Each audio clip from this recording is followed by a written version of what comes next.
একজন তো আমাদের কন্টিনেন্টেও আছে, আছে না? নাম বলবো? নাম বলতে আমার ঘৃণা লাগে, এই জন্য নাম বলি না। মুহাম্মদ সাল্লাল্লাহু আলাইহি ওয়াসাল্লামের পরে কেউ যদি নবুয়ত দাবি করে এবং কেউ যদি তাদেরকে অনুসরণ করে এবং এই ধর্মে কাউকে দীক্ষিত করায়, কোনো সন্দেহ নাই এ ব্যক্তি সুস্পষ্ট কাফের। যদি মুসলিমদের হাতে পলিটিক্যাল পাওয়ার থাকতো, এদের বিরুদ্ধে যুদ্ধ ঘোষণা করতে হতো। কিন্তু আফসোস, এখন আমাদের হাতে সেসব ক্ষমতা নাই। যাদের হাতে আছে তারা এই বিষয়গুলো খুব একটা বোঝে না, কারণ ধর্ম আর রাজনীতি তা আলাদা করে ফেলেছে। ধর্ম একদিকে, পলিটিক্স আরেক দিকে। আপনি পলিটিক্যাল লাইফে পলিটিক্স করবেন আর ধর্মীয় লাইফে আপনি ধার্মিক থাকবেন। এটা আমাদের এখন নতুন একটা তত্ত্ব।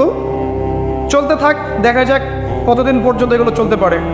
আল্লাহ রাব্বুল আলামিন ওয়াদা করেছেন যে একজন নবী আসবেন, একজন নবী আসবেন, অচিরেই একজন নবী আসবেন দুইজন ফেরেশতার কাঁধে ভর দিয়ে।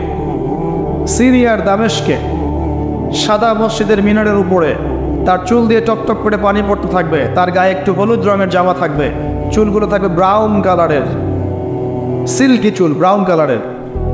তিনি হচ্ছেন নবী ঈসা আলাইহিস সালাম, মারিয়াম আলাইহিস সালামের সন্তান নবী ঈসা আলাইহিস সালাম, যাকে ওয়ামা কাতালুহু ওয়ামা সালাবুহু। ইহুদিরা যতই বলুক তারা তাকে হত্যা করে নাই, তারা তাকে ক্রুশবিদ্ধও করে নাই, বাল রাফাআহুল্লাহু ইলাইহি, বরং আল্লাহ তাকে তার কাছে তুলে নিয়েছেন, সুবহানাল্লাহ। এবং তিনি তাকে পাঠাবেন কি জন্যে?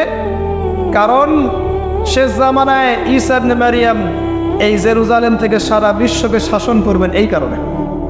এবং তার হাতে আল্লাহ রাব্বুল আলামিন মসিহুদ দাজ্জালকে হত্যা করাবেন। একজন নবী, এর হাতে বিশ্বের ইতিহাস শেষ হবে, অন্য কারো হাতে শেষ হবে না। এই বিশ্বের ইতিহাসটা শেষ হবে একজন নবীর হাতে। যতক্ষণ না তিনি আসছেন, যতক্ষণ না সারা ওয়ার্ল্ডে তিনি ইসলামী খেলাফা পুনরায় কায়েম করছেন, ততক্ষণ কিয়ামত হবে না ইনশাআল্লাহ। একদম টেনশন করেন না, কিয়ামত হবেই না যতক্ষণ উনি আসছেন না, ইনশাআল্লাহ আযজা ওয়া জাল। তাই এভাবেই যাবে, ঈসা ইবনে মারিয়ামের হাতে পুরো বিশ্বের ক্ষমতা থাকবে ইনশাআল্লাহ। তিনি সবচেয়ে বড় ক্যারেক্টার শেষ জামানার। আর তার অনেক আগেই ইমামুল মাহদী ইন্তেকাল করবেন, অনেক আগেই ইমামুল মাহদী ইন্তেকাল করবেন। ঈসা ইবনে মারিয়াম থাকবেন 40 বছর, তিনি ইসলামী শাসন কায়েম করবেন পুরো বিশ্বে। এটা হবে কত সালে, কত বছর পর, কত শতাব্দী পর আমরা কেউ জানি না। মাল মাসউলু আনহা বিআ'লাম মিনাস সাইল, অনেকটা এমন আমরা জানি না এটা কবে হবে, এক্স্যাক্টলি কোন সালে। কিন্তু কিয়ামতের আলামতগুলো যেভাবে একটার পর একটা আসছে, একটার পর একটা আসছে, এতে মনে হচ্ছে দূরদর্শিতার সাথে যে সময় বেশি বাকি নেই। একটা বিষয়ের আলামত প্রকাশ পেলে মানুষ বুঝতে পারে না যে একটা বিষয় করতে যাচ্ছে। একজনের ক্যান্সার হয়েছে মনে করে, নাউজুবিল্লাহ, ক্যান্সার হয়েছে, সে অসুস্থ হয়েছে, আস্তে আস্তে আরেকটু অসুস্থ হচ্ছে, তারপর আরেকটু অসুস্থ হচ্ছে, এক পর্যায়ে লাস্ট স্টেজে চলে গেছে। তখন ডাক্তার বুঝতে পারে না যে ইনার হাতে বেশি সময় নেই। কথা বলে যায়? যখন এমনভাবে সাইনগুলো একটার পর একটা আসতে থাকে, আমরা অনুমান করে ফেলি না, একটা এস্টিমেট করি না যে সম্ভবত সময় বেশি নাই, এই ব্যক্তি বেশি দিন বাঁচবে না, হয়তো বা শেষ স্টেজে আছে, ক্যান্সার ধরা পড়েছে, সে একদম শয্যাশায়ী, মৌতের আলামত প্রকাশ পাচ্ছে। তাহলে কি আপনি বলতে পারবেন না যে তার সময় হয়তো বা সন্নিকটে চলে এসেছে? এটা বলা কি গায়েব জানা হলো? এটা গায়েবের খবর বলা হলো? এটা আপনার দূরদর্শিতা, এটা আপনার হিকমা, আপনার প্রজ্ঞা, আপনার দূরদর্শিতা, আপনার বাসীরা। এই বাসীরার চর্চা করা কি নাজায়েজ? আমরা হাদিসটা শেষ করি, তারপর দেখবেন নবী সাল্লাল্লাহু আলাইহি ওয়াসাল্লাম কি করেছেন। আমি বলতে চাচ্ছি, বিশ্ব এখন যে অবস্থা আছে, আস্তে আস্তে আলামতগুলো আরও বাড়বে এবং শেষটা হবে একজন নবীর হাতে, যিনি এই পৃথিবীকে শাসন করবেন, একজন বাদশা হিসেবে শাসন করবেন। একজন নবী হবেন এই বিশ্বের শেষ রাজনীতিবিদ। আপনি কি বলছেন? রাজনীতি এক জিনিস আর ধর্ম এক জিনিস। একজন নবী হবে এই বিশ্বের শেষ পলিটিশিয়ান, দেখে নিয়ে। তার নাম কি? নবী ঈসা ইবনে মারিয়াম। ও ওয়ার্ল্ড ব্যাংক কিছুই করতে পারবে না তাকে, ইউনাইটেড নেশনস তার কোনো ক্ষতি করতে পারবে না, ওই ন্যাটো তার কোনো ক্ষতি করতে পারবে না, ওই ইসরায়েল তার কোনো ক্ষতি করতে পারবে না, পশ্চিমার সবাই একত্রিত হয়ে ওর কোনো ক্ষতি করতে পারবে না ইনশাআল্লাহ তাআলা। আল্লাহ পাক তাকে মদদ করবে, সাহায্য করবে। কে আছে তাকে ঠেকাবে? কে আছে তাকে ঠেকাবে? কেউ নাই। এটা হবে ইনশাআল্লাহ। ওই সময় কারা বেঁচে থাকবে আল্লাহু আ'লাম। আমার মনে হয় না আমরা সেই সময় বেঁচে থাকবো। আমার মনে হয় না যে আমরা ওই সময় বেঁচে থাকবো, ইল্লা মাশাআল্লাহ। এটার জন্য অনেক সময় পড়ে আছে। আমরা অন্যদিকে আসি। আসেন, এখানে একটা বিষয় আপনাকে ক্লিয়ার করা হলো যে কোরআন এবং হাদিস ইসলামের মূল মানদণ্ড। এটার উপর 5টা পিলার দাঁড়িয়ে আছে: সালাত, তার আগে তাওহীদ এবং সুন্নাহ, যাকাত, রমাদানের সওম এবং হজ। এটাকে নিয়ে একটি ইসলাম দিন, কমপ্লিট কোড অফ লাইফ, জীবনের সব ক্ষেত্রে সমাধান আছে। এর বাইরে অন্য কোনো দিন তালাশ করলে জাহান্নামে যাবে। অন্য সব ধর্ম নিয়ে একটা নতুন ধর্ম বানালে জাহান্নামে যাবে। ইসলাম যেভাবে আছে এভাবেই বুঝতে হবে, নবীর বুঝ অনুযায়ী, সাহাবে কেরামের বুঝ অনুযায়ী। এর বাইরে কোনো নতুন বুঝ চালু করলেও বাতিল হবে, গণ্য হবে না। মানে আমিলা আমালান লাইসা আলাইহি আমরুনা ফাহুয়া রাদ। কেউ যদি ইসলামের নামে নতুন কোনো তন্ত্রমন্ত্র চালু করে যার পক্ষে আমাদের কোনো দলিল নাই, সেটা প্রত্যাখ্যাত নবী সাল্লাল্লাহু আলাইহি ওয়াসাল্লাম বলেছেন। এবার আসেন দ্বিতীয় প্রশ্ন। এই ব্যক্তি প্রশ্ন করছেন, কোন ব্যক্তি? ওই যে সাদা পোশাক, কালো চুল, হাঁটুর সাথে হাঁটু লাগিয়ে বসে আছেন, যাকে আরবের কেউ দেখে নাই, নতুন মুখ মনে হচ্ছে। এবার তিনি প্রশ্ন করছেন, ইয়া মুহাম্মদ, বলেন সাল্লাল্লাহু আলাইহি ওয়াসাল্লাম, আখবিরনি আনিল ঈমান, আমাকে ঈমান সম্পর্কে বলুন। নবীজি বলছেন, আল ঈমান, ঈমান হচ্ছে আন তুমিনা বিল্লাহ, তুমি আল্লাহর প্রতি বিশ্বাস করবে 1, ওয়া মালাইকাতি, ফেরেশতা মণ্ডলীর প্রতি বিশ্বাস করবে 2, ওয়া কুতুবিহি, আসমানি কিতাব সমূহের প্রতি বিশ্বাস করবে 3, ওয়া রুসুলিহি, সমস্ত নবী রাসূলের প্রতি বিশ্বাস করবে, এটা 4, 5, ওয়াল ইয়াউমিল আখির, পরকালের প্রতি বিশ্বাস করবে 6, ওয়াল কদরি খায়রি ওয়া শাররি, তাকদীরের ভালো মন্দের প্রতি বিশ্বাস করবে। ঈমানের পিলার কয়টা ভাই? কয়টা? সুবহানাল্লাহ, 5টা হলো। আমার সাথে বলেন, 1 নম্বর কি? আল্লাহর প্রতি 2 নম্বর বলেন মালায়েকার প্রতি বিশ্বাস, 3 নম্বর ভুলে গেছে, আসমানি কিতাব সমূহের প্রতি বিশ্বাস, 4 নম্বর রাসূলগণের প্রতি ঈমান, 5 নম্বর ওয়াল ইয়াউমিল আখির, মানে কি? পরকালের প্রতি ঈমান, 6 নম্বর ভাগ্য, তাকদীরের ভালো মন্দের প্রতি ঈমান। মনে থাকবে? ঈমানের পিলার 6টা। কয়টা? 6টা। ইসলামের পিলার কয়টা ছিল? 5টা। এই 6টা পিলারকে আবার 3টা কাজ করতে হবে। কয়টা কাজ? 1 নম্বর তাসদীক বিল জিনান, আপনাকে অন্তর থেকে বিশ্বাস করতে হবে, এগুলোকে অন্তর দিয়ে বিশ্বাস করতে হবে। আব্দুল্লাহ বিন উবাই মুনাফিকের মতো মুখ দিয়ে স্বীকৃতি শুধু নয়, অন্তর দিয়ে বিশ্বাস করতে হবে। তারপরে ইকরার বিল লিসান, আপনাকে মৌখিক স্বীকৃতি প্রদান করতে হবে 2। 3 নম্বর হচ্ছে ওয়াল আমালু বিল আরকান, আপনাকে কাজে বাস্তবায়ন করতে হবে। তাহলে ঈমানের 6 পিলারকে কি করব? 3 কাজ করব। কয় কাজ? 3 কাজ। 1 নম্বর অন্তরে বিশ্বাস, 2 নম্বর বলেন মুখে স্বীকৃতি, 3 নম্বর কাজে বাস্তবায়ন। কেউ যদি বলে আমি মনে বিশ্বাস করি, আমার নামাজ না পড়লেও চলবে? কেউ যদি বলে আমি মনে অনেক বিশ্বাস করি, যাকাত না দিলেও চলে, আমার চলবে? অনেকে তো এখন এমনও বলে যে আমার নামাজ, রোজা, হজ, যাকাত কিছুরই দরকার নাই, আমি মারিফাতের উচ্চ আসনে পৌঁছে গেছি, বলে না? আসলে এরকম ভণ্ডপীর আছে না? সাবধান, ঈমান আমল হারাবেন না। ওয়া'বুদ রাব্বাকা হাত্তা ইয়াতিয়াকাল ইয়াকিন, নবী সাল্লাল্লাহু আলাইহি ওয়াসাল্লামকে বলা হয়েছে শেষ পর্যন্ত, মউত আসার আগ পর্যন্ত তুমি আল্লাহর ইবাদত করতে থাকো। আর এখন এক শ্রেণী মানুষ বলছে নামাজ, রোজা, হজ, যাকাত আমাদের লাগে না, সাধারণ মানুষের লাগে। আমরা তো পৌঁছাই গেছি জায়গা মতো। কোথায় পৌঁছাই গেছেন ভাই? সুবহানাল্লাহ। তো 3টা কাজ করাই জরুরি। অন্তরে বিশ্বাসও যেমন করতে হবে, মুখে স্বীকৃতি দিতে হবে, এবং কাজে বাস্তবায়ন করতে হবে। আল্লাহ পাক তৌফিক দান করুন, আমিন। কাজে বাস্তবায়ন করতে গিয়ে আপনার দ্বারা ভুল ত্রুটি হতে পারে, কবিরা গুনাহ হতে পারে। আপনি সুদ খেয়ে ফেলতে পারেন, জেনা করে ফেলতে পারেন, আপনি কি বলবো হারাম খেতে পারেন, কবিরা গুনাহ করে ফেলতে পারেন, মিথ্যা বলতে পারেন, গীবত করতে পারেন, ইত্যাদি ইত্যাদি। অনেক বড় বড় পাপ করতে পারেন কাজ করতে গিয়ে। তখন আপনার জন্য তওবার দরজা খোলা আছে না নাই? মওত পর্যন্ত তওবার দরজা খোলা আছে না নাই? আপনার জন্য তওবার দরজা খোলা আছে, আপনি তওবা করে ফিরে আসতে পারবেন। কেউ যদি কবিরা গুনাহ করে, সে কি কাফের হয়ে যাবে? তাকে কি হত্যা করা লাগবে? লাগবে না। ইসলামের নামে যারা সন্ত্রাসবাদ ছড়িয়েছে, এরা এই আকীদায় বিশ্বাস করে। খারেজি আকীদাটাকে বলা হয়, কি বলা হয়? খারেজি আকীদা। যারা মনে করে কবিরা গুনাহ করলেই মানুষকে হত্যা করা যায়, সে হত্যাযোগ্য, এটা মনে করেই তারা মুসলিম কান্ট্রিগুলোর মধ্যে এই যে সন্ত্রাসবাদ ছড়িয়েছে। আকীদা বুঝতে পারছেন কোন জায়গায়? এই জায়গায় সমস্যা। আহলে সুন্নাহ ওয়াল জামায়াতের আকীদা হচ্ছে কবিরা গুনাহ করলেই কোনো ব্যক্তি কাফের হয়ে যায় না, বরং সে ব্যক্তি ফাসিক বা জালেম হতে পারে, তার তওবার দরজা খোলা আছে, শেষ পর্যন্ত তওবা করতে পারবে ইনশাআল্লাহ। কোন অবস্থায় তার মৌত হবে সেটা আল্লাহ দেখবেন, আমার জাত করার কোনো দরকার নাই। আছে? কোনো দরকার নেই। আল্লাহ পাক আমাদেরকে বোঝার তৌফিক দান করুন, আমিন। এটা 2 নম্বর প্রশ্ন। রাত অনেক গভীর হচ্ছে, আমি অল্প করে আলোচনা করবো ইনশাআল্লাহ, একটু অপেক্ষা করেন। 3 নম্বর প্রশ্নে চলে আসেন। এই ব্যক্তি প্রশ্ন করছেন 3 নম্বর। কোন ব্যক্তি ভাই? ওই যে হাঁটুর সাথে হাঁটু লাগিয়ে বসে আছেন, তার গায়ে কি রঙের জামা আছে, তার চুল কেমন, তাকে চেনা যায়? পরিচিত না অপরিচিত? অপরিচিত। তিনি তৃতীয় প্রশ্ন করছেন, ইয়া মুহাম্মদ সাল্লাল্লাহু আলাইহি ওয়াসাল্লাম আখবিরনি আনিল ইহসান, আমাকে ইহসান সম্পর্কে বলুন। ইহসান কি জিনিস এই সম্পর্কে আমাকে বলেন। এবার আমাদের নবীজি বলছেন, আল ইহসান, ইহসান হচ্ছে আন তা'বুদাল্লাহা কাআন্নাকা তারা। খুব ভালো করে বোঝেন এই জায়গাটা। আন তা'বুদাল্লাহা কাআন্নাকা তারা, তুমি এমন ভাবে আল্লাহর ইবাদত করবে যেন তুমি আল্লাহকে দেখতে পারছো। কথা কি বুঝতে পারছেন? তুমি এমন ভাবে আল্লাহর ইবাদত করবে যেন তুমি আল্লাহকে দেখতে পারছো, মানে আল্লাহ কনসিয়াসনেস। আপনি নামাজ পড়ছেন, মনে মনে চিন্তা করছেন আল্লাহ আমাকে দেখছেন। আপনি ব্যবসা করতে বসেছেন, মাপছেন, ওজন দিচ্ছেন, একটু কম বেশি দেওয়ার সুযোগ আছে, কাস্টমার দেখছেন আপনাকে, কিন্তু আপনি চিন্তা করছেন আল্লাহ আমাকে দেখছেন। আপনি কি বুঝতে পারছেন কি বুঝতে পারছেন?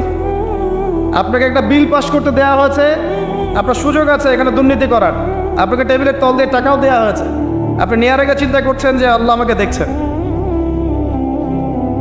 আপনি আপনার বান্ধবীর সাথে পড়াশোনা করছেন ফ্রি মিক্সিংয়ে, আপনার বান্ধবী আপনাকে প্রপোজ করছে, চলো আমার সাথে একটু কফি খাও, চলো না একটু ঘুরে আসি, বান্দরবন ঘুরে আসি, চলো না একটু ঘুরে আসি। বললে কি সমস্যা? বন্ধু বান্ধব একসাথে ঘুরতেই পারে, আর আমি তো তোমাকে ভালোবাসি, তোমাকে বিয়ে করবো, সমস্যা কোথায়? তাই না ভাই? তখন আপনি চিন্তা করছেন যে আল্লাহ আমাকে দেখছে, আল্লাহ আমাকে দেখছে। আপনার সামনে সুযোগ আছে সুদের টাকা খাওয়ার, আপনি চিন্তা করছেন যে আল্লাহ আমাকে দেখছে। সামনে আপনার জমি আছে, আপনি তামাক লাগাবেন না কলা চাষ করবেন, এখন তামাক লাগার দিকে চিন্তা করছেন আল্লাহ আমাকে দেখছেন। আমি কি বুঝাতে পারছি ভাই? এইভাবে প্রতিটা কাজ করা যে আল্লাহ আমাকে দেখছেন, এই চেতনার নাম হচ্ছে ইহসান। কিনা এটা অনেক উচ্চ পর্যায়ে। এই পর্যায়ে গেলে মানুষ আল্লাহর মারিফত পেয়ে যায়, এই পর্যায়ে গেলে মানুষ আল্লাহকে পেয়ে যাবে ইনশাআল্লাহ তাআলা। যেমন একজন মানুষ প্রতিটা কাজে ফিল করবে যে আল্লাহ আমাকে দেখছেন। এই যে আপনি রোজা রাখবেন, খাবেন না, পানাহার করবেন না, বাথরুমে গিয়ে পানি খেতে পারেন না, কেউ দেখবে? কেন খান না? কি জন্য খান না? মনে করেন না যে আল্লাহ আপনাকে দেখছেন? এইটাই হলো ইহসান, যে আপনি চিন্তা করছেন আল্লাহ আমাকে প্রতিটা কাজেই দেখছে। আপনি আল্লাহ বিরুদ্ধে কোনো কাজ করতে পারি না, আল্লাহ আমাকে দেখছেন। আমি কারোর প্রতি জুলুম করতে পারি না, আল্লাহ আমাকে দেখছেন। বোনের সম্পত্তি আত্মসাৎ করতে পারি না আমি, আল্লাহ আমাকে দেখছেন। নামাজ না পড়ে আমি বাসায় ঘুমিয়ে থাকতে পারি না, আল্লাহ আমাকে দেখছেন। যাকাত না দিয়ে আমি থাকতে পারি না, আল্লাহ আমাকে দেখছেন। রমজানের রোজা না রেখে আমি থাকতে পারবো না, আল্লাহ আমাকে দেখছেন। আমি পর্দা না করে বেহায়ের মতো চলতে পারি না, আল্লাহ আমাকে দেখছেন। এই চেতনার নাম কি? ইহসান। মনে থাকবে ভাই। নবীজি বলছেন আনতা আবুদুল্লাহ কাআন্নাকা তারা ওয়া ইন লাম তাকুন তারা। আর তুমি যদি আল্লাহকে সচক্ষে দেখতে না পারো, কারণ আল্লাহকে তো দুনিয়ার চোখ দিয়ে দেখা সম্ভব না, এটা মনের চোখ দিয়ে ফিল করা যায় আল্লাহ আমার কাছে আছে। যদি তুমি আল্লাহকে দেখতে না পারো তাহলে জেনে রেখো ওয়া ইন লাম তাকুন তারা ফাইন্নাহু ইয়ারা, যে আল্লাহ পাক তোমাকে দেখছেন। এই চেতনা লালন করো। আমরা অনেক চেতনার কথা বলি না, এখন সবচেয়ে বড় এবং গুরুত্বপূর্ণ চেতনা হচ্ছে আল্লাহর চেতনা, আল্লাহর অস্তিত্বের চেতনা। আল্লাহ আমাকে দেখছেন, এই চেতনা, এটা যথেষ্ট জান্নাতে যাওয়ার জন্য। কোনো মানুষ যদি এভাবে চিন্তা করে যে আল্লাহ আমাকে দেখছেন, আমি আল্লাহকে দেখতে পারছি না, তো কি হয়েছে? আল্লাহ আমাকে দেখছেন, এই ব্যক্তি কি পাপ করতে পারবে? এই ব্যক্তি গোপনেও কি পাপ করতে পারবে? যদি পাপ করেও ফেলে তার মধ্যে অনুশোচনা আসবে না? আল্লাহ আমাকে দেখেছেন। যদি পাপ করেও ফেলে দেখবেন 2 রাকাত নামাজ পড়ে বলছে আল্লাহ আমাকে মাফ করে দাও। আমাদের চলতে ফিরতে পাপ হতে পারে, স্পেশালি যুবকদের পাপ বেশি হতে পারে। যদি পাপ হয়ে যায় হতাশ হবেন না, পাপ হয়ে গেছে হতাশ হবেন না। ওযু করবেন, জায়নামাজে দাঁড়াবেন, 2 রাকাত নামাজ পড়বেন, ওই পাপের কথা আল্লাহকে বলে ক্ষমা চাইবেন, ইনশাআল্লাহ আল্লাহ পাক আপনার গুনাহকে নেকি দিয়ে পরিবর্তন করে দেবেন ইনশাআল্লাহ। যতবার পাপ হবে ততবার নামাজে দাঁড়াবেন, ততবার ওযু করবেন, ততবার 2 রাকাত নামাজ পড়বেন এবং আল্লাহর কাছে ক্ষমা চাইবেন, ইনশাআল্লাহ আল্লাহ মাফ করে দেবেন। শয়তান আপনাকে হতাশ করতে চাইবে, ফার্স্ট্রেট করতে চাইবে। আরে তুমি অন্যায় করেছো, এত বড় বড় পাপ করেছো, তুমি পর্নোগ্রাফি দেখো, তুমি মেয়ের সাথে জেনা করেছো, তুমি মদ খাও, তুমি এই করো, তুমি কিভাবে আল্লাহর সামনে দাঁড়াবে, কোন মুখ নিয়ে দাঁড়াবে? এইগুলো শয়তানের ওয়াসওয়াসা। কার ওয়াসওয়াসা? আল্লাহ পাক ক্ষমা করতে করতে ক্লান্ত হবেন না, আপনি ক্ষমা চাইতে চাইতে ক্লান্ত হয়ে যাবেন ইনশাআল্লাহ। আল্লাহ পাক এমন গফুর রহিম। এক ব্যক্তি 99টা খুন করেছে, কয়টা? 99টা খুন করে এক আলেমের কাছে গিয়ে বলেছে যে আমার কি তওবা হবে? সে বলেছে না, তওবা হবে না। সে বলেছে কি তওবা হবে না। সে আলেম ছিল না, সে আবেদ ছিল। আবেদ মানে ইবাদত করতে বেশি বেশি, খুব বেশি জ্ঞান ছিল না। আমাদের মতো আমরা কিন্তু ইবাদত বেশি করি, জ্ঞান খুব কম। তো সে ছিল আবেদ, সে বলেছে না তওবা হবে না। তো ও বেটারেও কোপ দিয়ে 100টা খুন করে ফেলেছে, 100 ফিল আপ। এবার সে চিন্তা করছে যে আমি কি করব। আরেকজন আলেমের কাছে গিয়ে বলছে আমি 100টা খুন করেছি, তওবা হবে? এই আলেম সত্যিকারের আলেম ছিলেন, তিনি বলেন হ্যাঁ তওবা হবে, তুমি ইস্তেগফার করো এবং এই এলাকা থেকে চলে যাও, অন্য এলাকায় গিয়ে থাকো, অন্য একটা এলাকায় গিয়ে থাকো, এখানে তোমার স্মৃতি জড়িত আছে, অন্য জায়গায় হিজরত করে গিয়ে থাকো। তো সে ব্যক্তি চলে গেল, যাওয়ার পথে তার মৃত্যু হয়ে গেছে। আল্লাহ পাকের ফেরেশতা চলে এসেছে, আযাবের ফেরেশতা এবং জান্নাতের ফেরেশতা, তারা নিজেদের মধ্যে এখন তর্ক করছে কে রূহটা নেবে, আত্মাটা কে নেবে। ওই যে রূহ কাকে বলে, সায়েন্সকে জিজ্ঞাসা করেন, সায়েন্সের প্যান্ট খারাপ হয়ে যাবে, রূহ কাকে বলে উত্তর দিতে গিয়ে। এখন আল্লাহ পাক এই বান্দাকে মাফ করতে চাচ্ছেন, তিনি কি করলেন? আল্লাহ পাক কৌশল করলেন। তিনি বললেন জমিনটা মেপে দেখো, ফেরেশতারা তোমরা জমিন মেপে দেখো, সে যেখান থেকে বের হয়েছে সেখানকার দূরত্ব বেশি না যেখানে যাচ্ছিল ওখানকার দূরত্ব বেশি। এবার আল্লাহ পাক জমিনকে আদেশ করলেন এই জমিন তুমি লম্বা হয়ে যাও। জমিন আল্লাহর আদেশ শোনে না, এই পাহাড় আল্লাহর আদেশ শোনে না, শোনে। পাহাড়ে যা হচ্ছে, আল্লাহ রাব্বুল আলামিনের গজব চলে আসলে এই পাহাড় দেখবেন মানুষের উপর গজব ফেলবে ইনশাআল্লাহ তাআলা। সমুদ্রের কিনারে যা হচ্ছে আমরা দেখে আসলাম যে নগ্নতা অশ্লীলতা চলছে, যখন আল্লাহ পাকের গজব আসবে দেখবেন সমুদ্র ভাসিয়ে দিবে সবাইকে, দেখে নিয়েছে। আল্লাহর আদেশ যখন চলে আসবে প্রকৃতি আল্লাহর কথা শুনবে।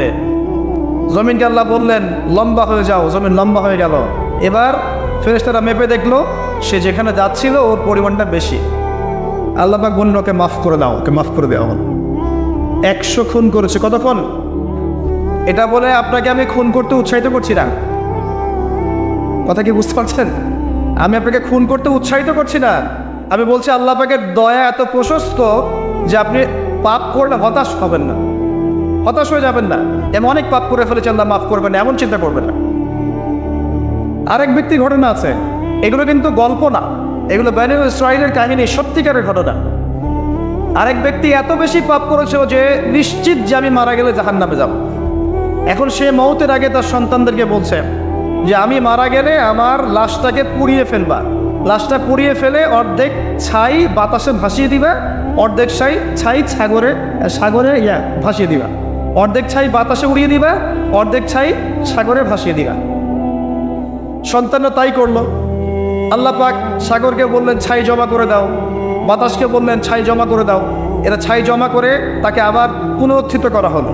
এবার আল্লাহ জিজ্ঞাসা করছেন তুমি এই কাজটা কেন করেছিলে, বলো এই কাজ তুমি কেন করেছো? সেই ব্যক্তি বলছে মিন খাশিয়াতিকা ইয়া রাব্বি, হে আল্লাহ আমি তোমার ভয়ে এই কাজটা করেছি। আর তুমি আল্লাহ খুব ভালো করেই জানো যে আমি তোমার ভয়ে করেছি না অন্য কোনো কারণে করেছি। আল্লাহ পাক বললেন তুমি আমার ভয়ে যদি করে থাকো আমি তোমাকে মাফ করে দিলাম।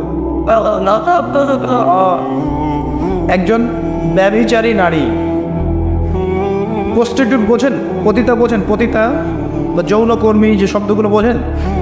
আচ্ছা, এটা তো এখন একটা প্রফেশন হয়ে গেছে, তাই না? মানুষ এটাকে একটা প্রফেশন হিসেবে নিয়েছে, নাউযুবিল্লাহ। যখন এগুলো বেশি বেশি বাড়তে থাকবে সমাজে মহামারী ছড়াবে।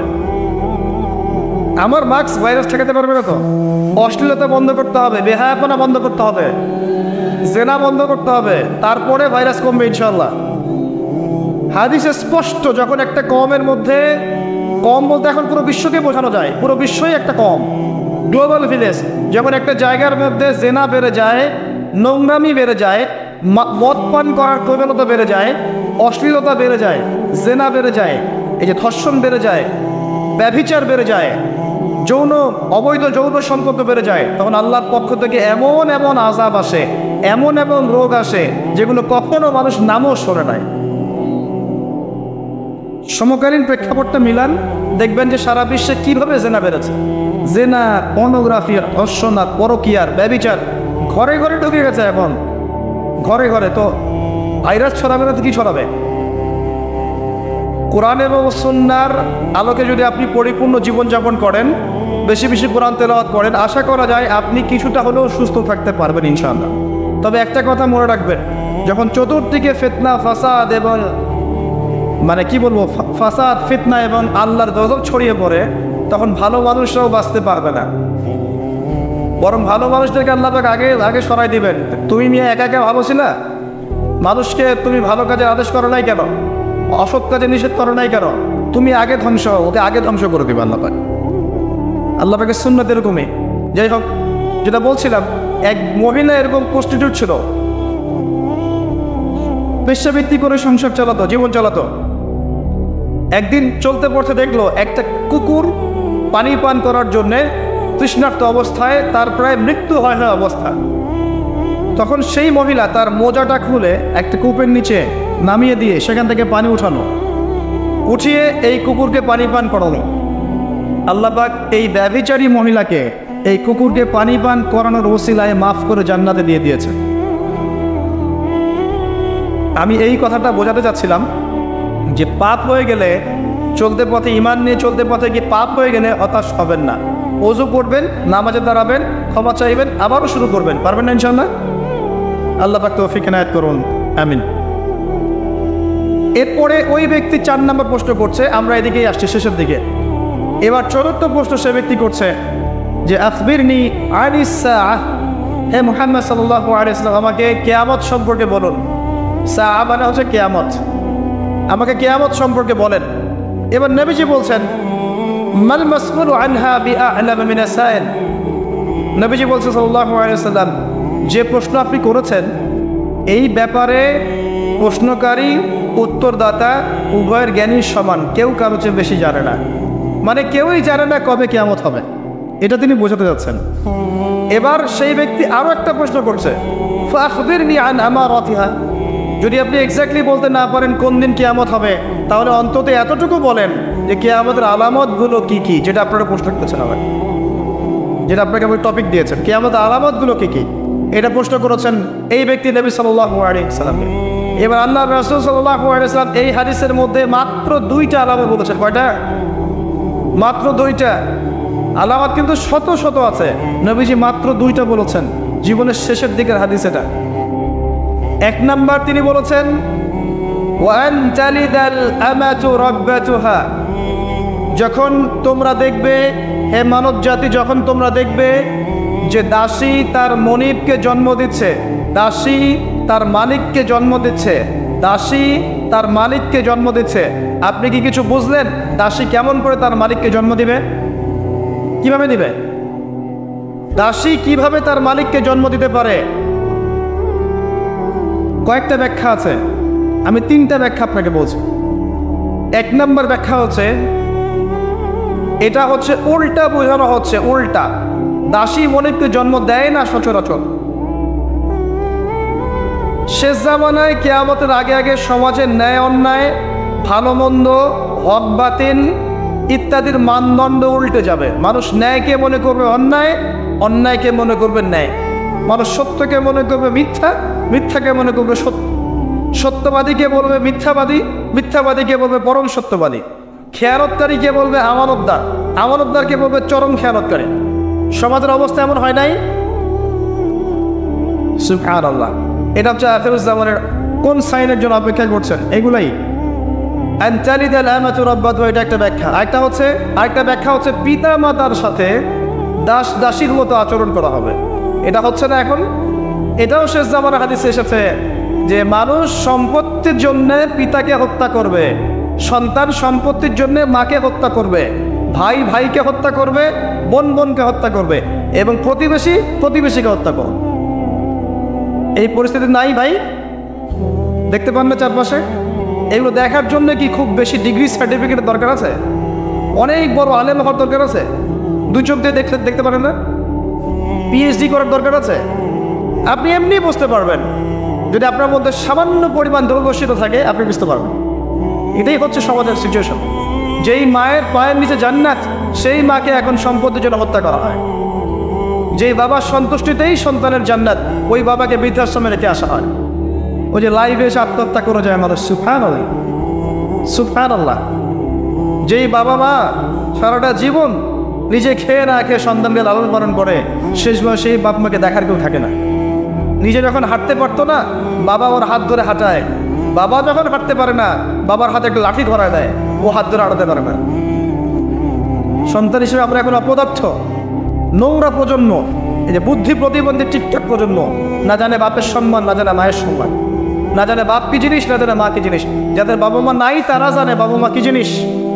আমাদের মধ্যে যাদের বাপ মা মারা গেছে তারা জানে বাপ মা কি জিনিস, যাদের বেঁচে আছে এরা জানে না। নবী সাল্লাল্লাহু আলাইহি ওয়াসাল্লাম বলেছেন, ওই ব্যক্তির জন্য ধ্বংস যে ব্যক্তি পিতা মাতাকে পেয়েছে, তাদের খেদমত করে জান্নাত লাভ করতে পারে নাই। এই ব্যক্তির জন্য চরম ধ্বংস। পিতা মাতাকে কষ্ট দিয়েন না। মায়ের প্রসব বেদনার একটা সেকেন্ডের ঋণ আপনি শোধ করতে পারবেন না। লুকমান আলাইহিস সালাম তার সন্তানকে বলছেন, ইয়া বুনাইয়া লা তুশরিক বিল্লাহ ইন্নাশ শিরকা লাযুলমুন আযীম ওয়া ওয়াসাইনা লিল-ইনসানা বিওয়ালিদাইহি হুসনা। তোমার পিতামাতার সাথে ভালো আচরণ করো। আমালাতহু উম্মুহু ওয়াহনান আলা ওয়াহন।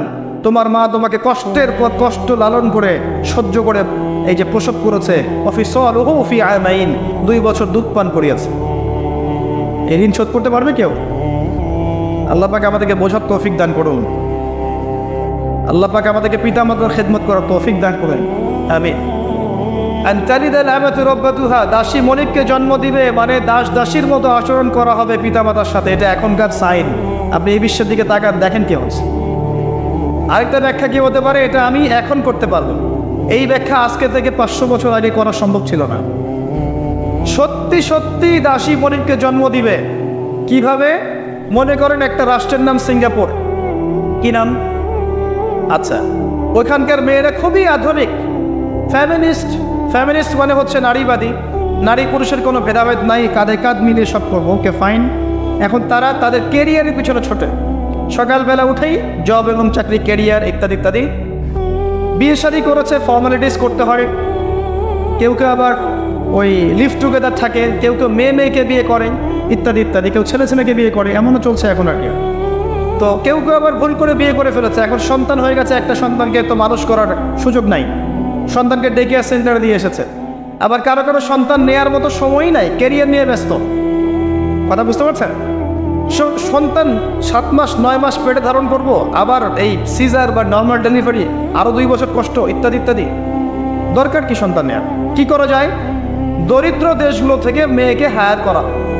যেমন দরিদ্র দেশ মনে করেন যে আমাদের ধরেন মালদ্বীপ বা আমাদের শ্রীলঙ্কা বা আমাদের আফগানিস্তান বা আমাদের অন্য যেগুলো দরিদ্র কান্ট্রি আর কি, ইন্দোনেশিয়া থেকে বেশি নেওয়া হয়, যেগুলোর মাথা পিছু অনেক কম। আচ্ছা, একটা দরিদ্র দেশের মেয়েকে নিয়ে এসে একজন পুরুষ স্পার্ম মানে শুক্রাণু, তার যে শুক্রাণুটা আছে, এই শুক্রাণুটা বিশেষ পদ্ধতিতে ওই মেয়ের ওই ডিম্বাণুর সাথে মিলিত করে ইনজেক্ট করা হয়। আমি কি বোঝাতে পারছি? একটু বোঝার চেষ্টা করেন। শুক্রাণুটাকে নিয়ে মেডিকেল সায়েন্সের এখন অনেক পদ্ধতি আছে, এর মধ্য দিয়ে শুক্রাণু ডিম্বাণুকে একসাথে একত্রিত করে গর্ভের মধ্যে রেখে দেওয়া হয়। এবার এখানে বাচ্চা কনসেপ্ট করে, আস্তে আস্তে আস্তে বাচ্চা বড় হচ্ছে। কার পেটে বাচ্চা বড় হচ্ছে? ওই গরিব মেয়েটা। আর শুক্রাণু কার? ওই বড় লোকের। কথা বুঝতে পারছেন কি? যার স্বামী আর স্ত্রী দুজনে ব্যস্ত, সন্তান নেওয়ার ফুরসত নাই, স্ত্রীর সন্তান নেওয়ার ফুরসত নাই, স্ত্রী ব্যস্ত ক্যারিয়ারের পিছনে, ফ্যামিলিস্ট। এবার 9 মাস এই মেয়েটাকে খুব ভালো মতো খাওয়ানো হবে, ভালো খাওয়ানো হবে, ফ্রেশ পানি খাওয়ানো হবে, ফ্রেশ খাবার, একদম তত্তাজা একটা বাচ্চা চাই। 9 মাস পরে এই মেয়ে বাচ্চা খালাস করলো, সিজার হলো বা নর্মাল ডেলিভারি হলো। আর সিজার আজকে থেকে 100-200 বছর আগে ছিল না। নতুন একটা পদ্ধতি এসেছে, পেট কাটা হবে, বাচ্চা বের করে ফেলা হবে। সুবহানাল্লাহ। মনে হয় গরু, ছাগল, হাঁস মুরগির বাচ্চা হয়, মানুষের বাচ্চা সিজার ছাড়া হইতে পারে না। এটা যে শেষ জামানের হাদিসে আছে, আপনাকে বললে আপনি বিশ্বাস করবেন? আখিরুজ জামান কিয়ামতের আলামতের যতগুলো হাদিস আছে, এর মধ্যে একটা এরকম হাদিস আমি পড়েছি যে শেষ জামানায় মেয়েদেরকে ধরা হবে, ওদের পেট কেটে ফেলা হবে। আর কোন নিদর্শনের জন্য অপেক্ষা করছেন? শেষ জামানায় মেয়েদেরকে ধরা হবে।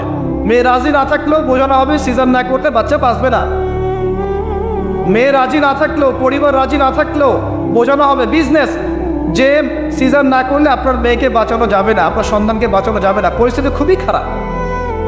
এমনভাবে ব্রেইন ওয়াশ করা হবে, ভয়ে বাচ্চা, মা বলবে হ্যাঁ করেন, সিজার করেন, বাবা বলবে হ্যাঁ করেন, কোনো সমস্যা নেই, জানেন। এবং এর পিছনে লাখ টাকা, 2 লাখ টাকা, 5 লাখ টাকা নির্দ্বিধায় খরচ করা হবে। বিজনেস, টোটাল বিজনেস একটা। ক্রিটিক্যাল অবস্থা এক জিনিস, আর নর্মালি সবাই গণহারে সিজার করছে আরেক জিনিস। এটা টোটালি একটা ব্যবসা এবং পুরো মানব জাতিকে ধ্বংস করার প্ল্যান এটা। জুলুম, মেয়েদের উপর একটা জুলুম। শেষ জামানে হাদিস এসেছে যে আখিরুজ জামানে মেয়েদেরকে ধরা হবে, মানে মেয়েরা ধরা দিবে না, ধরা হবে, ধরা হবে, পেট কেটে ফেলা হবে, এর ভিতরে যা আছে ওকে বের করে ফেলা হবে। স্পষ্ট টাটকা হাদিস। কেউ দলিল চাইলে আমাকে নক করেন, আমি দিব দলিল সব। কোন সময়ের জন্য অপেক্ষা করছেন? এই সিজারিয়ান এই ট্রেডিশনটা আজকে থেকে 50 বছর আগে ছিল। আপনার দাদিরা কি এভাবে সন্তান জন্ম দিয়েছে? তাদের 11টা বাচ্চা হইতো, 12টা 15টা বাচ্চা হইতো, আর আমার 1-2টাতেই সিজার লাগে। গরু ছাগলের বাচ্চা হয়, আমাদের বাচ্চা হইতে পারে না? সুবহানাল্লাহ, সুবহানাল্লাহ। ইভেন আমার ক্ষেত্রে এমন হয়েছিল। 12 ঘন্টার মধ্যে না করলে আপনার ওয়াইফকে বাঁচানো যাবে না। বললাম ওয়াইফ বাঁচবে, নর্মালি হবে, নর্মালি করবে। আমি যাই না মাঝে দাঁড়ানো, আলটিমেটাম সময় দিচ্ছে যে সময় রেখে হবে না, সময় এটা পারফেক্ট সিরিয়াস অবস্থা, মারা যেতে পারে, মরবে না, এভাবেই হবে, করান। এভাবেই হয়েছে, এভাবেই হয়েছে। কি সমস্যা? মানুষকে ভয় দেখানো হয়। আমি কথাটা এই জন্য বললাম যে যারা পুরুষ আছেন আপনারা এবং যারা সন্তানের বাবা হচ্ছেন, আপনারা আপনাদের স্ত্রীদের জীবনটাকে এভাবে ধ্বংসের মুখে ঠেলে দিয়ে না, ওদের কাছে জুলুম করেন না। আল্লাহ পাক প্রাকৃতিক নিয়ম দিয়েছেন, এভাবেই বাচ্চা হবে ইনশাআল্লাহ। ক্রিটিক্যাল অবস্থা এক জিনিস, একটা ক্রিটিক্যাল সিচুয়েশন হয়েছে, তখন আপনি করতে পারেন, সেটা আলাদা বিষয়। নর্মালি এমন একটা ট্রেডিশন বানাচ্ছেন কেন? অনেক পরে সিজার কি দরকার আছে?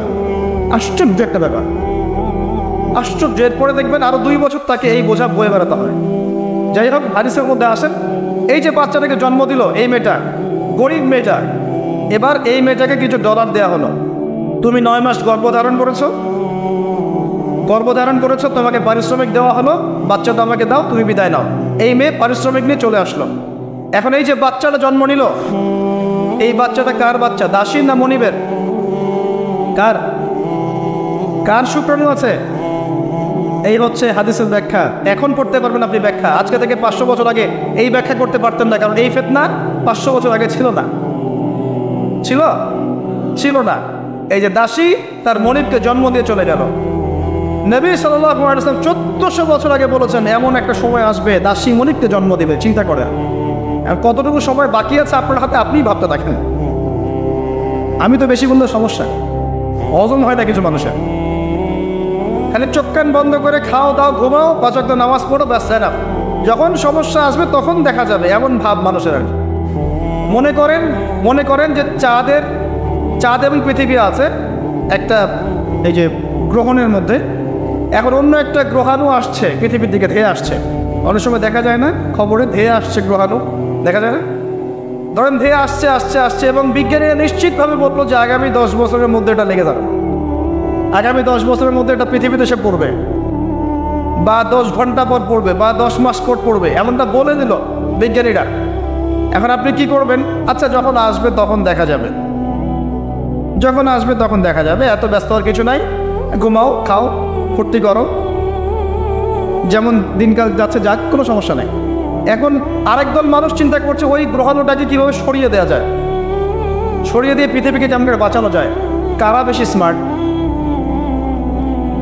ওরা সরানোর চেষ্টা করে না, ওরা বলা যে আমরা সরিয়ে দেবো, ওখানে ধ্বংস করবো, ইত্যাদি ইত্যাদি। আর কেউ বলছে আচ্ছা আসুক, দেখা যাবে, সমস্যা নেই, মরতেই তো হবে একদিন, আসবে, সমস্যা কি। চমৎকার। তো এই যে একটা বুদ্ধিবৃত্তিক পরাজয়, এর ফলশ্রুতিতে আগামী প্রস্তুতি নিতে পারবে না মানুষ। সাহাবায়ে কেরাম রাদিয়াল্লাহু আনহু মসজিদে বসে একটা বিষয় নিয়ে কথা বলছেন। নবী সাল্লাল্লাহু আলাইহি ওয়াসাল্লাম পাশ দিয়ে যাচ্ছেন, জিজ্ঞাসা করলেন তোমরা কি নিয়ে কথা বলছো? সাহাবীরা বলছেন আমরা আলামতুস সাআ নিয়ে কথা বলছি ইয়া রাসূলুল্লাহ, আমরা কিয়ামতের আলামত নিয়ে কথা বলছিলাম। সাহাবীরা কথা বলছেন কিয়ামতের আলামত নিয়ে, তাদের কোনো দরকার আছে কথা বলার? তারা তো জান্নাতে যাবেন সার্টিফিকেট প্রাপ্ত, তাদের কোনো দরকার আছে এগুলো চর্চা করার? তারা চর্চা করছেন, আলামত দিয়ে কথা বলছেন। নবীজি বললেন শোনো, 10টা আলামত না আসা পর্যন্ত কিয়ামত হবে না, এত টেনশন নিও না। 10টা আলামত না আসা পর্যন্ত কিয়ামত হবে না। দাজ্জাল, ঈসা ইবনে মারিয়াম, ইয়াজুজ মাজুজ, আপনার দাব্বাতুল আরদ, আপনার তিনটা ভূমিকম্প ইত্যাদি ইত্যাদি, এরকম 10টা আলামত আসবে, তারপর কিয়ামত। তো সাহাবীরা যে বসে বসে কথা বলছেন কিয়ামত নিয়ে, তারা কি বুঝতেন না যে কি করা লাগবে ইসলামের জন্য, কি করা লাগবে না? নাকি আমি বেশি বুঝি? তারা কি জন্য কথা বলছিলেন? কারণ তারা আগামীর প্রস্তুতি যাতে গ্রহণ করতে পারেন। কেউ যদি মৃত্যুর আলোচনা করে, পরকালের আলোচনা করে, শেষ জামানের কথাবার্তা বলে, আলোচনা করে, এটা কি এই কারণে যে মানুষ হতাশ হয়ে বসে থাকবে? নাকি এই কারণে বরং তারা আরও উজ্জীবিত হোক এবং সময়টাকে কাজে লাগাক, আগামীর দিনগুলোকে ইবাদত করে কাটিয়ে দেয়? কোনটা উদ্দেশ্য? উদ্দেশ্য কোনটা? কিছু মানুষকে বোঝানো যায় না, কারণ লাহুম কুলুবুন লা ইয়াফকাহুনা বিহা, কলব আছে উপলব্ধি করে না, ওয়া লাহুম আযানুন লা ইয়াসমাউনা বিহা ওয়া লাহুম আ'য়ুনুন লা ইবসিরুনা বিহা উলাইকা কাল আনআম বাল হুম আদাল ফাউলাইকা হুমুল গাফিলুন। আমার আগের যে লেকচার ছিলেন এই আয়াতটাকে তেলাওয়াত করেছেন না? শুনেন, আমি শুনছিলাম ওখান থেকে। তো এই ব্যক্তি জিজ্ঞাসা করছেন কিয়ামতের আলামত বলেন, নবীজি দুইটার মধ্যে একটা বললেন, এটা দাসী তার মনিবকে জন্ম দিবে, যেটা আপনি এখন দেখতে পাচ্ছেন। 2 নাম্বার তিনি বলছেন, লিসেন, এই হাদিসে এটাই লাস্ট। 2 নাম্বার তিনি বলছেন, ওয়ান তারাল হুফাতাল উরাতাল আলাতা রিয়া আশ-শাই ইয়াতাতাওয়ালুনা ফিল বুনিয়ান। যখন তুমি দেখবে যে সমাজের সবচেয়ে দরিদ্র শ্রেণীর মানুষ, যাদের পায়ে স্যান্ডেল ছিল না এবং গায়ে কোনো জামা ছিল না, পায়ে স্যান্ডেল ছিল না, কত দরিদ্র চিন্তা করেন, গায়ে জামা ছিল না, কত দরিদ্র চিন্তা করেন, এরা ইয়াতাতাওয়ালুনা ফিল বুনিয়ান, উঁচু উঁচু অট্টালিকা নির্মাণের প্রতিযোগিতা করবে। প্রতিযোগিতা, কম্পিটিশন। নির্মাণ করবে এটা বলা হয়নি, কম্পিটিশন করবে। তোমার 10 তো আমার 15, তোমার 15 আমার 20, তোমার 100 আমার 200, কম্পিটিশন করবে। আজকে থেকে 200 বছর আগে পৃথিবীর দিকে তাকান, পৃথিবীর এই প্রত্যেকটা শহর, বড় বড় নগরগুলোতে এত উঁচু উঁচু কনস্ট্রাকটিভ বিল্ডিং ছিল, এই প্রতিযোগিতা ছিল। সুবহানাল্লাহ, কোন সাইনের জন্য অপেক্ষা করছেন? এখন আপনাকে বলি, যে ব্যক্তির পায়ে স্যান্ডেল নাই, গায়ে জামা নাই, সে কিভাবে এটা করতে পারে? উত্তর দেন, কিভাবে সম্ভব বলেন? কে বলছেন? এক ভাই বলছেন সুদ। এক্স্যাক্টলি রাইট অ্যান্সার, সুদ। আপনি যান, সুদের লোন নেন, বিল্ডিং তোলেন এবং সারা জীবনের ঘানি টানতে থাকেন, লোনের ঘানি টানতে থাকেন, প্রতিযোগিতা করতে থাকেন। সুদের মধ্য দিয়ে বড় লোকের কোনো ক্ষতি হয় না, বড় লোক আরও ধনী হতে থাকে, সুদের মধ্য দিয়ে দরিদ্র হতে থাকে। ব্যাংক ওই যাকে লোন দিয়েছে ওর রক্ত চুষবে, আর এ যে লোন নিয়ে বাড়ি করেছে এ ভাড়াটিয়ে রক্ত চুষবে, আর ভাড়াটিয়ে ভাড়া দেওয়ার জন্য দুর্নীতির আশ্রয় নিবে, অসৎ পথে যাবে, সমাজের কাঠামোটা কলাপ করে ফেলবে। একটা প্রবলেমের সাথে আর অনেক বিষয় জড়িত থাকে। 1 নাম্বার হচ্ছে রিবা, যার মধ্য দিয়ে এটা করা সম্ভব। আর 2 নাম্বার হচ্ছে কি? আত্মসাৎ, অন্যের সম্পদ অন্যায়ভাবে আত্মসাৎ করতে পারলে আপনি রাতারাতি এই পর্যায়ে যেতে পারবেন ইনশাল্লাহ। অন্য পদ্ধতি আছে? একদম হালাল খেয়ে হালাল খেয়ে হালাল পথে থেকে খুব সহজ এরকম 10, 20, 50 তলা বিল্ডিং করা খুব সহজ? এত সহজ না, এত সহজ না। এই হাদিসে নবী সাল্লাল্লাহু আলাইহি ওয়াসাল্লাম এই 2টা আলামত বলেছেন। অন্যান্য হাদিসগুলো তিনি আরও অনেক কথা বলেছেন। ফর এক্সাম্পল, আমি কয়েকটা বলে শেষ করছি, বড় বড় কয়েকটা বলছি। ফর এক্সাম্পল, শিরিক বেড়ে যাবে। কি বেড়ে যাবে? শিরিক বেড়ে যাবে। ভণ্ড নবীদের আগমন ঘটবে, সময়গুলো সংক্ষিপ্ত হয়ে আসবে। একটা বছর একটা মাসের মতো চলে যাবে, একটা মাস একটা সপ্তাহের মতো চলে যাবে, একটা সপ্তাহ একটা দিনের মতো চলে যাবে। সময় কি দ্রুত যাচ্ছে না? আপনি কি বুঝতে পারছেন সময় দ্রুত যাচ্ছে? চাঁদ দ্বিখণ্ডিত হয়ে যাবে, চাঁদ কিন্তু দ্বিখণ্ডিত হয়ে গেছে, চাঁদ দ্বিখণ্ডিত হয়ে গেছে। সূরা কমারের 1 নম্বর আয়াত পড়ে দেখেন। বেশি বেশি আল্লাহর গজব আসবে, মহামারী আসবে, ঝড়, জলোচ্ছ্বাস, প্রাকৃতিক দুর্যোগ বেশি বেশি আসতে থাকবে এবং এমন এমন সব রোগের আবির্ভাব ঘটবে যেগুলো কখনোই ছিল না পৃথিবীতে। এইডসের নাম মানুষ আগে শুনেছিল? HIV-র নাম মানুষ শুনেছে? এখন এইসব যে ভাইরাস চলছে এগুলোর নাম আগেকার জেনারেশন শুনেছিল কখনো? এরপরে যেগুলো আসবে সেগুলো আমরাও শুনি নাই, আমাদের পরের প্রজন্ম শুনবে। এটাই শেষ না, আরও আসবে। নবীজি আরও বলে গেছেন, বেশি থেকে বেশি মানুষ সুদ খাবে। যে ব্যক্তি সুদ থেকে দূরে থাকতে চাইবে তার গায়েও এসে সুদের ছিটা ফোটা লাগবে। মুসলিমদের মধ্যে বিভক্তি বেড়ে যাবে, আপোষে হানাহানি কাটাকাটি বেড়ে যাবে, হারাজ হত্যাকাণ্ড বেড়ে যাবে, এত বেশি হত্যাকাণ্ড হবে, যে মানুষকে হত্যা করছে ও জানবে না কেন হত্যা করছি, যে নিহত হবে সেও বুঝবে না কেন আমাকে মারা হবে। প্রথম বিশ্বযুদ্ধের ইতিহাস একটা লেকচারে বলেছি, সেকেন্ড ওয়ার্ল্ড ওয়ারের ইতিহাসটা বলেছিলাম। এগুলো দেখেন সারা বিশ্বে কত মানুষকে মারানো হয়েছে বিগত শতাব্দীতে, 100-150 বছর দেখে নিন। হারাজ, হত্যাকাণ্ড, প্রচুর হত্যাকাণ্ড। প্রথম ওয়ার্ল্ড ওয়ারেই মিনিমাম 3 থেকে 4 কোটি মানুষকে মারা হয়েছে। দ্বিতীয় ওয়ার্ল্ড ওয়ারে 7 থেকে 8 কোটি মানুষকে মারা হয়েছে। সামনে যেটা আসবে ওখানে দেখবেন পৃথিবীর 1/3 মানুষই শেষ। অপেক্ষা করতে থাকেন। আরো বলেছেন জেনা বাড়বে, জেনা ঘরে ঘরে জেনা থাকে। আরো বাড়বে পরকীয়া, ব্যভিচার, আপনার পারিবারিক কাঠামো ভেঙে যাবে, সমাজের বন্ধন বলে কিছু থাকবে না, ভেঙে যাবে। এটা তিরমিজিতে আছে এই হাদিসটা। মসজিদগুলো হবে চাকচিক্যময়, হেদায়েত শূন্য শেষ জামার। দেখেন মসজিদগুলো এক একটা তাজমহলের মতো, ভিতরে হেদায়েত নাই। ইসলামের খালি নাম থাকবে, মানুষ ইসলামের মূলনীতি থেকে সরে আসবে। কোরআনের খালি মাসহাফ থাকবে, মানুষ কোরআনের শিক্ষা থেকে সরে আসবে। মানুষ কোরআন পড়বে, কোরআনের মূল মেসেজগুলো, মূল নীতিগুলো ওর গলার নিচে নামবে না।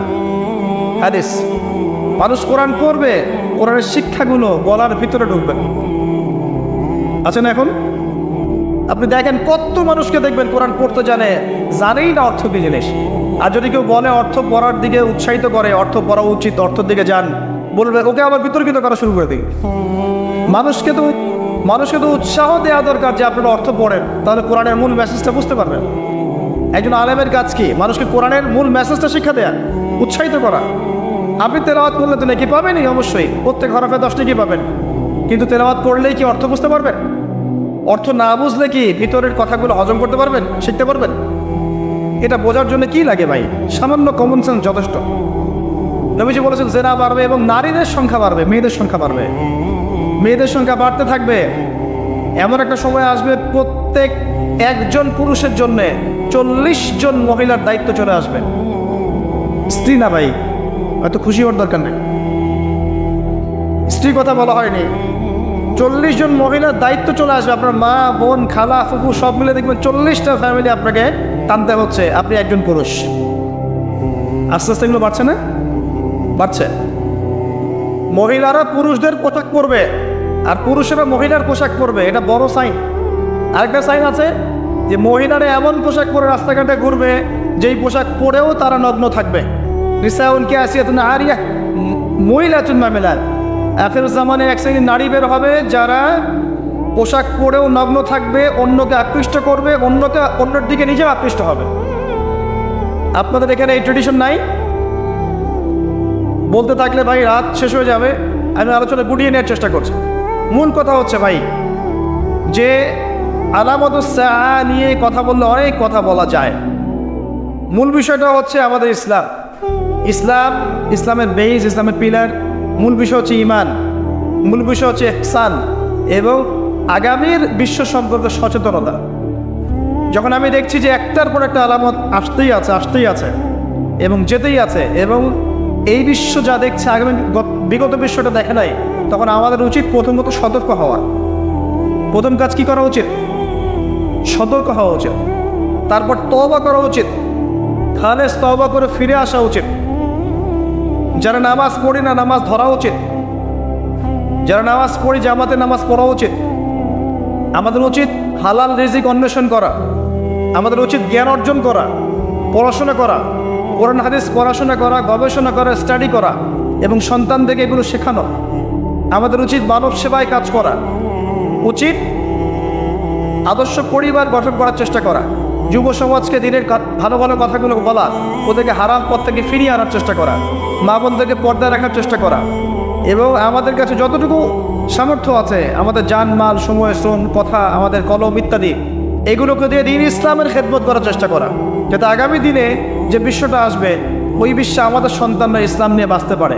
এটাই তো হওয়া উচিত। এর চেয়ে বেশি আমাদের কী করার আছে? আল্লাহ পাক আমাদের সবাইকে ইসলামের এই কাজগুলোকে করার তৌফিক দান করুন এবং আখিরুজ্জামান সম্পর্কে সচেতন থাকার তৌফিক দান করুন। এবার এই ব্যক্তি চলে যাচ্ছেন শেষ করে। কোন ব্যক্তি ভাই? সাদা ব্যক্তি, হ্যাঁ। এই ব্যক্তি চলে যাচ্ছেন আর উমর রাদিয়াল্লাহু আনহু পাশে বসে আছেন। তিনি বলছেন ফালাবিথতু মালিয়ান, আমি চুপচাপ বসে থাকলাম এই ব্যক্তি উঠে চলে গেল। সাহাবায়ে-কেরাম বসে থাকলেন চুপচাপ, যেন গাদের মধ্যে পাখি বসে আছে। এবার নবী সাল্লাল্লাহু আলাইহি ওয়াসাল্লাম কিছুক্ষণ চুপচাপ বসে থাকলেন, মাথা নিচু করে। এবার তিনি বললেন, ইয়া ওমর, হে ওমর, আতাদরি মানে সাইল, তুমি কি জানো এই যে ব্যক্তি প্রশ্ন করতে এসেছিল, এই ব্যক্তি কে ছিল? ওমর, তুমি কি জানো? ওমর ইবনে খাত্তাব বলছেন, আল্লাহু ওয়া রাসূলুহু আ'লাম, আল্লাহ এবং তার রাসূল ভালো জানেন কে ছিল, আমি তো জানি না। তখন নবী সাল্লাল্লাহু আলাইহি ওয়াসাল্লাম বলছেন, ইন্নাহু জিবরিল, এই ব্যক্তি ছিল জিবরাইল আলাইহিস সালাম। সুবহানাল্লাহ। আতাকুম ইউআল্লিমুকুম দীনাকুম, তিনি এসেছিলেন তোমাদেরকে তোমাদের দ্বীন ইসলাম শেখাতে। কি জন্য এসেছিলেন? প্রশ্নোত্তরের মাধ্যমে তোমাদেরকে তোমাদের দ্বীন ইসলাম শেখাতে এসেছেন। জিবরাইল আলাইহিস সালাম মাটিতে এসেছেন, মানুষের রূপ ধরে। পৃথিবীতে ইতিহাসে একবারই তিনি জনসমক্ষে এসেছেন, সবার সামনে মানুষের রূপ ধরে। অন্য সময় জনসমক্ষে আসেন নাই। নবী সাল্লাল্লাহু আলাইহি ওয়াসাল্লামের কাছে একা একা এসেছেন, কিন্তু সবার সামনে পাবলিকলি একবার এসেছেন। এই হাদিসটার নাম হাদিসে জিবরিল। মিশকাতে আছে, সহিহ মুসলিমের মধ্যেও আছে, 2 নম্বর এবং 9 নম্বর হাদিস, দেখে নিয়েন। আল্লাহ পাক শেষ জামানার এই ফিতনাময় পরিবেশে ঈমান আমল নিয়ে চলার জন্যে আমাদেরকে জ্ঞান, আমাদেরকে আমল, আদর্শ পরিবার, হালাল রিজিক এবং তাসকি আত্মশুদ্ধি আল্লাহ পাক আমাদেরকে দান করুন, আমিন। 33 থেকে 40-এর মধ্যে আল কাসসাম ব্রিগেড তৈরি করা হয়েছে। আল কাসসাম ব্রিগেড এর নেতৃত্ব দিয়েছিলেন ইজউদ্দিন কাসসাম। কি নাম? ইজউদ্দিন কাসসাম। তিনি এটাকে সশস্ত্র আন্দোলনের রূপ দিয়েছিলেন। তখন ওদের সাথে আমাদের সশস্ত্র জিহাদগুলো শুরু হয়েছে আবার নতুন করে। এটা অক্টোবর মাসে শুরু হয় নাই, 1974 সাল থেকে শুরু হয়েছে, যখন তার এই জায়গা দখল করেছে। আমাকে বলেন তো ফিকহের ফতোয়া কি হবে যখন তারা এই জায়গাটা দখল করবে? ওই দিন থেকেই কি জিহাদ ফরজ হয়ে যায়নি ওখানে? হয় নাই? এবং ওই যে সুদীর্ঘ 100 বছরে যে মুসলমানরা করে আসছে, তাহলে এটা কি নতুন করে তারা লঞ্চ করলো না? 100 বছর থেকেই হচ্ছে। ইতিহাস না জানলে মানুষ মনে করবে যে অক্টোবর থেকে শুরু হলো, মনে হয় ন। ইজউদ্দিন কাসসাম এটা 1935 থেকে 40-এর মধ্যে ফর্ম করা হয়েছে। দীর্ঘদিন এভাবে চলতে আসে 48 সাল পর্যন্ত ব্রিটেনের সহযোগিতায় তারা ওই রাষ্ট্রের মধ্যে ঘাঁটি ঘেরে বসতে পারলো। কত সাল পর্যন্ত? 48। তারপরে ওয়ার্ল্ডের মধ্যে একটা পরিবর্তন আসে। ওই যে 45-এ যখন সেকেন্ড ওয়ার্ল্ড ওয়ার হয়, তখন রুলিং স্টেট চেঞ্জ হয়ে যায়। ব্রিটেনের জায়গায় চলে আসে আমেরিকা, এবং আমেরিকার হাত ধরে ওরা আরও শক্তিশালী হওয়া শুরু করে। ব্রিটেন ওদেরকে পেলে পুষে বড় করেছিল, আমেরিকা তাকে আরও বেশি তেল দেওয়া শুরু করলো। আস্তে আস্তে ওকে একদম ওই শিশু শাবক থেকে একদম দানবের রূপ দিল আমেরিকা। কথা বোঝার চেষ্টা করেন। ব্রিটেন ওকে শিশু শাবকের মতো মানে লালন পালন করেছে, আর ইউএসএ আসা রুলিং স্টেট হওয়ার পর ওকে দানবের আকৃতি দিয়েছে। সব ধরনের support, economic support, political support, geopolitical support, মিডিয়ার সাপোর্ট, প্রযুক্তির সাপোর্ট, পারমাণবিক ওয়েপেন্স, এভরিথিং তারা প্রোভাইড করেছে। ওই 48 থেকে নিয়ে এই যে এখন 23 পর্যন্ত দফায় 4টা বা 5টা বড় বড় যুদ্ধ হয়েছিল। কারেন্ট অ্যাফেয়ার্সগুলো পড়ে দেখেন, আপনারা পাবেন 4টা-5টা দফায় হয়েছে, কিন্তু কোনোটাতেই মুসলমানরা আর পেরে ওঠে নাই। লাস্ট এই 100 বছরে মুসলমান আর পেরে ওঠে নাই। 5টা-6টা রাষ্ট্র মিলে একা তার সাথে লড়তে পারে নাই। সে একা 5-6টা রাষ্ট্রের এগেন্সটে লড়েছে। আপনি কি মনে করছেন তাদেরকে? তারা ওই আগের ওই দুর্বল অবস্থায় নাই, তারা সব কিছু নিয়ন্ত্রণ নিয়ে নিয়েছে ওই জায়গা থেকে। এই দুটো রাষ্ট্রের হাত ধরে ধরে প্রত্যেকটা ডিপার্টমেন্ট ওয়াইজ আমি মেনশন করলাম কোন ডিপার্টমেন্টে। তারপরে আস্তে আস্তে যখন ইন্তেফাদা শুরু হলো 80 দশকের দিক থেকে, 83, 87, 94, এই করতে করতে 1993-তে অসলো শান্তি চুক্তি হয়েছিল। আপনারা পড়ে দেখেন। দ্বিজাতি, এর আগে আবার দ্বিজাতি নীতি হয়েছে, ইত্যাদি ইত্যাদি। দ্বিজাতি নীতি মুসলমানরা কখনো মানে নাই। কেন আমরা দুটো রাষ্ট্রনীতি মানবো? ওটা আমাদের জায়গায় আমাদের এক রাষ্ট্রনীতি থাকে। তোমরা এখানে বাইরে থেকে উড়ে এসে জুড়ে বসছো, এখান থেকে তোমরা চলে যাবা। তোমরা উড়ে এসে জুড়ে বসছো, তোমরা চলে যাবা। আমরা কেন এটাকে ভাগের নীতিতে যাবো? মুসলমানরা যায়নি কখনো। অসলো শান্তি চুক্তির পরে যখন মুসলমানদের মধ্যে নমনীয়তা আসলো, তখন সৃষ্টি হয়েছে হামাস। এটা এখন হয়নি, 1993-তে 1994-এ হয়েছে, 1994 সালের দিক থেকে। তারপরে আস্তে আস্তে আস্তে আস্তে ওরা শক্তিশালী হওয়া শুরু করলো, এবং চতুর্দিক থেকে ইয়েমেনের সাপোর্ট, এদিকে ইরানের সাপোর্ট, কিছু কিছু ক্ষেত্রে আরব কান্ট্রিগুলোর সাপোর্ট, কাতার, কুয়েত, আবুধাবি, লেবানন, জর্ডান, এদের সাপোর্টে আস্তে আস্তে ওরা ওই জায়গাটুকুর মধ্যে তাদের কার্যক্রম পরিচালিত করতে থাকলো। মূলত তারা মূল বিষয়টা হচ্ছে ওই জায়গাটুকু বাদ দিয়ে বাকি সব জায়গায় তারা দখল করে ফেললো। আদতে সব জায়গায় পরাধীন, শুধু ওই জায়গাটা এখন পর্যন্ত স্বাধীন। কথা কি বুঝতে পারেন? আদতে এই লাস্ট 100 বছরে তারা আরবের উপর নিয়ন্ত্রণ নিল। মাত্র এই 90 বছরে তারা মোটামুটিভাবে 80 থেকে 85% জায়গা দখল করে ফেললো। এদিকে পশ্চিম তীর বাদ দিয়ে আর গাজা বাদ দিয়ে বাকি থাকলো অল্প কিছু ল্যান্ড। এই ল্যান্ডটুকুর মধ্যে মুসলমান ভাইরা তাদের কাছে যা আছে এটা দিয়ে প্রতিহত করা শুরু করবে। দফায় দফায় দফায় দফায় প্রত্যেক বছর রমজান মাসে হামলা হচ্ছে, মসজিদ থেকে বের করে দেওয়া হচ্ছে। এখন তো দেখছেন নতুন করে হিস্ট্রিগুলো আবার মানুষের স্মৃতিতে আসছে। আমরা খুব ইতিহাস বলা জাতি, ইস্যু পাগল জাতি। একটা ইস্যু সামনে আসলে আমরা তখন চর্চা করি, তারপর আমরা ভুলে যাই আবার।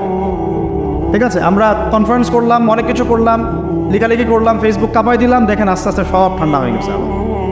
আমরা হচ্ছে এরকম একটা জাতি। এই কারণেই আমাদের স্মৃতিতে যেন এটা জীবিত থাকে, এই জন্য প্রত্যেকটা লেকচারের মধ্যে আলাক্সা ইস্যু আসা উচিত। কেন? কারণ এটা আমাদের ফাইনাল ডেস্টিনেশন। কেমন করে বোঝাচ্ছি, এখান থেকে শেষ করে দেবো 2 মিনিটে। এই যে তারা পুরো জায়গাটার উপর এত জুলুম করলো এবং মুসলমানরা তাদের জান মাল সময় শ্রম দিয়ে সর্বোচ্চ শক্তি দিয়ে প্রতিহত করার চেষ্টা করলো, আপনাদের কি মনে হয় কতগুলো মুসলমান মারা গেছে? আমি আপনাদেরকে একটা পরিসংখ্যান বলে দিই। প্রতিদিন গড়ে 2.5 জন করে, প্রতিদিন গড়ে 2.5 জন করে মুসলমানকে মারা হয়েছে। কত লক্ষ দিনী বোনকে উঠানো হয়েছে তার ঠিক নাই। কত ভাই কারাগারে এখন নির্মম নির্যাতন সহ্য করছেন ঠিক নাই। কতজনকে গুপ্ত হত্যা করে মারা হয়েছে ঠিক নাই। কতগুলো বাচ্চাকে মারা হয়েছে তারও ঠিক নাই। লাস্ট 1 মাসে যদি আপনি দেখেন 20,000 সামথিং, লাস্ট 1 মাসে 20,000 সামথিং, তাহলে আপনি হিসেব করে নেন যে লাস্ট 100 বছরে কত। এরপরেও এগুলো নিয়ে প্রশ্ন তুলছে কিছু মানুষ যে তারা ভুল করছে, তাদের প্রতিহত করা ঠিক হচ্ছে না, পাগলের কাজ করছে, কুকুরের মতো ঘেউ ঘেউ করছে, সহি হচ্ছে না, আকীদা ঠিক নাই, ওদের পদ্ধতি ঠিক নাই। আমি মানে এত বেশি ফেড আপ এই কথাগুলোতে যে এগুলো মুখে উচ্চারণ করতে আমার লজ্জা লাগে, এখন ঘৃণা লাগে, লজ্জা লাগে, বলতে ইচ্ছা করে না। মানুষ নির্লজ্জতার অসীম অতল তলে যাওয়ার পরে এই কথাগুলো বলতে পারে।